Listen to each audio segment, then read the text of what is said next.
चौथा सवाल है, फर्श बनाने के लिए उपयोग की जाने वाली एक टाइल का आकार समांतर चतुर्भुज का है जिसका आधार 24 सेंटीमीटर और संगत ऊंचाई 10 सेंटीमीटर। हम क्या लिखेंगे? टाइल का आधार। सवाल को पढ़ते जाएंगे और उसमें से निष्कर्ष निकालते जाएंगे।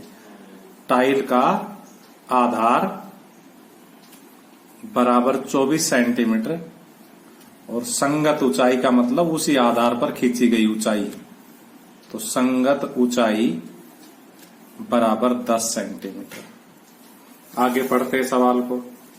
सवाल में आगे लिखा हुआ है 1080 वर्ग मीटर क्षेत्रफल के एक फर्श को ढकने के लिए ऐसी कितनी टाइलों की आवश्यकता होगी?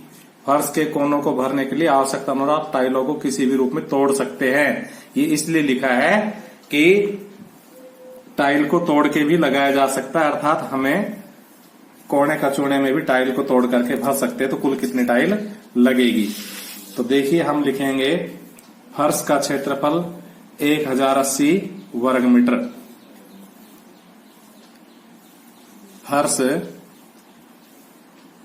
का क्षेत्रफल, बहुत सीधा सवाल है, बराबर 1080 वर्ग मीटर।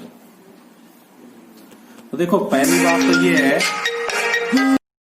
बीच में फोन आ गया था, मैं कह रहा था कि देखो ये तो मीटर में इकाई है और ये सेंटीमीटर में इकाई है, तो हमारी सारी इकाई एक जैसी होनी जरूरी है जब हम किसी सवाल में कैलकुलेशन करते हैं। तो उस समय तो इस प्रकार से हम या तो उनका मीटर बनाए या इसका सेंटीमीटर बनाए, तो किसी भी सेंटीमीटर में 100 का भाग देने से वो मीटर बन जाता है। तो जब 24 में 100 का भाग देंगे तो 0.24 मीटर हो जाएगा, और 10 में 100 का भाग देंगे तो 0.10 मीटर हो जाएगा। अब देखो, ये टाइलें जब लगेगी फर्श के ऊपर, तो इन टाइलों का क्षेत्रफल जितनी भी लगेगी उनकी संख्या मान लेते हैं n। तो इन n टाइलों का क्षेत्रफल बराबर फर्श का क्षेत्रफल से सवाल हल हो जाएगा। तो लिखेंगे माना टाइलों की संख्या बराबर n।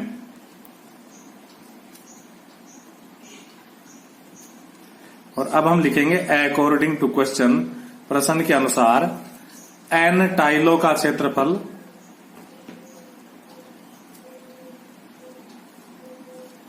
बराबर फर्श का क्षेत्रफल।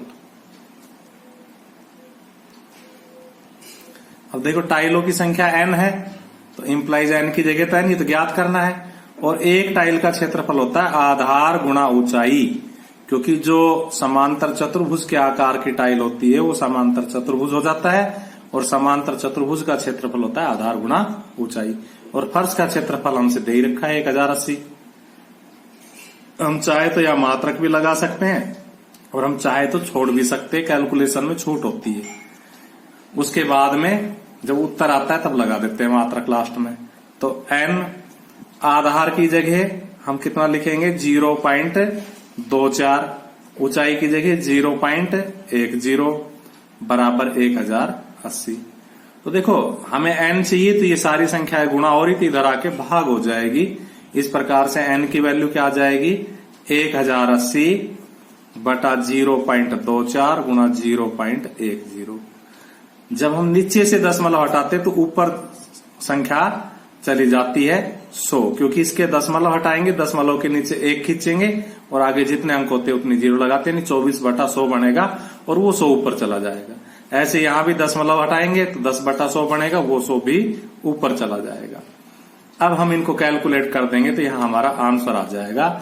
लिखेंगे अतः टाइलों की संख्या, क्योंकि हमने टाइलों की संख्या मान रखी है, अतः टाइलों की संख्या, और यहां कैलकुलेशन करके हम आंसर लिख देंगे।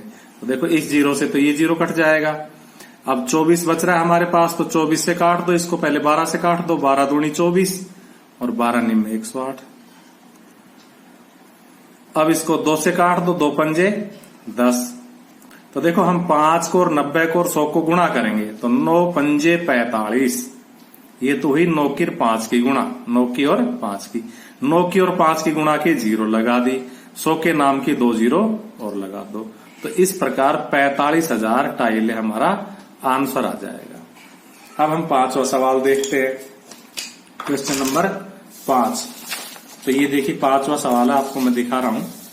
ये हमारा 5वां सवाल है और ये क्या है कि एक चींटी किसी फर्श पर बिखरे हुए विभिन्न आकारों के भोज्य पदार्थ के टुकड़ों के चारों ओर घूम रही है। यानी कि चिट्ठी आपको देखो बना के भी दिखा रखी है, और ये जो चिट्ठी है ये इस प्रकार से भोज्य पदार्थ बिखरे पड़े इनके चारों ओर चक्कर लगा रही है। तो भोज्य पदार्थ के किस टुकड़े के लिए चिट्ठी को लंबा चक्कर लगाना पड़ेगा? यानी कहने का मतलब इसके चक्कर लगाया, इसके भी चक्कर लगाया और इसके भी चक्कर लगाया। तो हमसे पूछ रहा है किसके लंबा चक्कर लगाना पड़ेगा? यानी कि हम इन तीनों का क्या ज्ञात कर लेंगे? परिमाप ज्ञात कर लेंगे तीनों आकारों का, और जिसका परिमाप सबसे घना आएगा उसी का चक्कर सबसे बड़ा हो जाएगा। स्मरण रखिए वृत्त की परिधि का सूत्र 2πr है, यानी कि इसमें वृत्त की परिधि का सूत्र की आवश्यकता पड़ेगी। तो मैंने आपको तीसरे सवाल में आपको बता दिया था। तो इस प्रकार से हम इस सवाल को करना शुरू करेंगे। तो इस सवाल को हम इसी पन्ने में कर लेते हैं, क्योंकि हमें चित्र यही के दिखते रहेंगे। ये पन्ना हमारा खाली भी है और हम यही पर इसको कर लेते हैं। तो देखो सबसे पहले मैं ए आकृति का परिमाप निकालूंगा। तो लिखेंगे आकृति ए का परिमाप।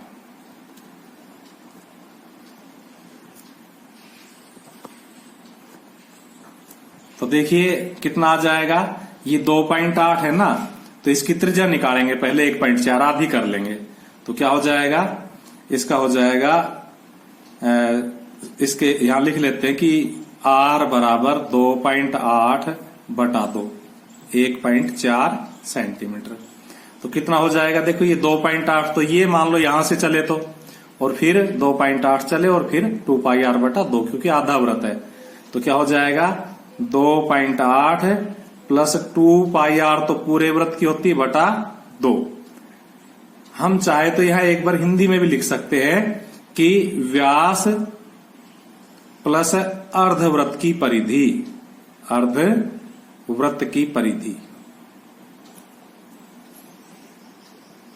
तो इस प्रकार से व्यास तो हो जाएगा 2.8 और अर्धवृत्त की परिधि हो जाएगी 2πr बटा 2, क्योंकि पूरे की 2πr बटा 2। तो देखो 2.8, पाई का मान 22 बटा 7 और r का मान 1.4। तो देखो 7 दूनी 14, 22 दूनी 44।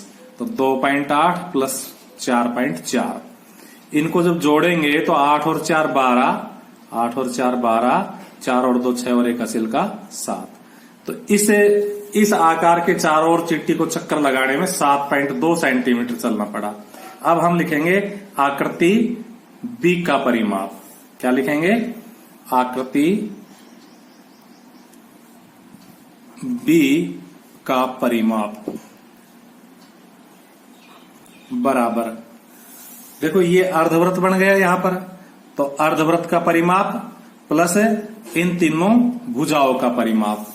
क्या लिखेंगे, अर्धवृत्त का परिमाप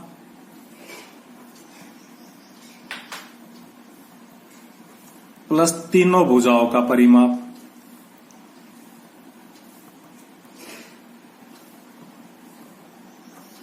तो देखो अर्धवृत्त का परिमाप हम बार बार कैलकुलेट नहीं करेंगे, क्योंकि हर बार इनकी त्रिज्या 2.8 ही दी हुई है।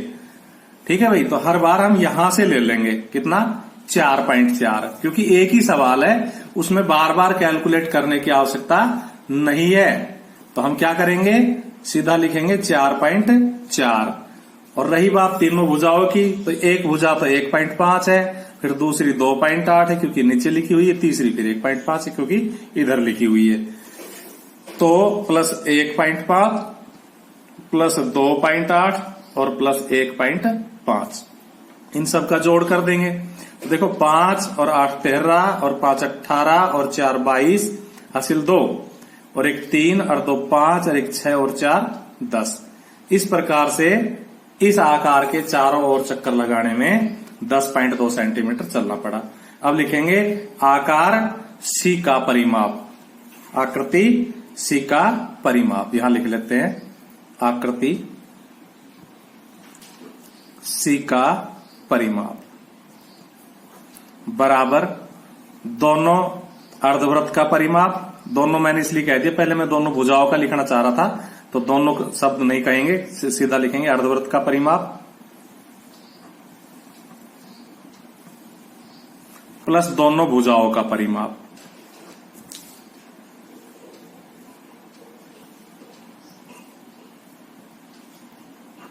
तो देखो अर्धवृत्त का परिमाप तो मैंने बता दिया, बार बार दोबारा से कैलकुलेट नहीं करेंगे, वही 4.4 आएगा। तो 4.4 प्लस दोनों भुजाएं 2-2 सेंटीमीटर की है, तो इस तरह 4 2 6, 6 और 2 8, 8.4 सेंटीमीटर। तो देखो ये 7.2 आया, ये 10.2 आया, ये 8.4 आया, तो सबसे ज्यादा ये है। अतः चिट्ठी को किस आकार के, आकार बी के चारों ओर चक्कर लगाने में सबसे ज्यादा दूरी तय करनी पड़ेगी। हम क्या लिखेंगे, चूंकि 10.2 सबसे बड़ा है, सबसे बड़ा है, इसलिए आकार बी के चारों ओर चक्कर लगाने में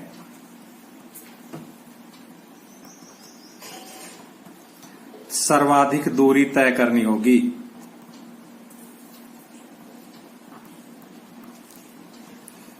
और इस प्रकार आपकी 11.1 प्रश्नावली पूरी हुई। कल की वीडियो में 11.2 से स्टार्ट करेंगे।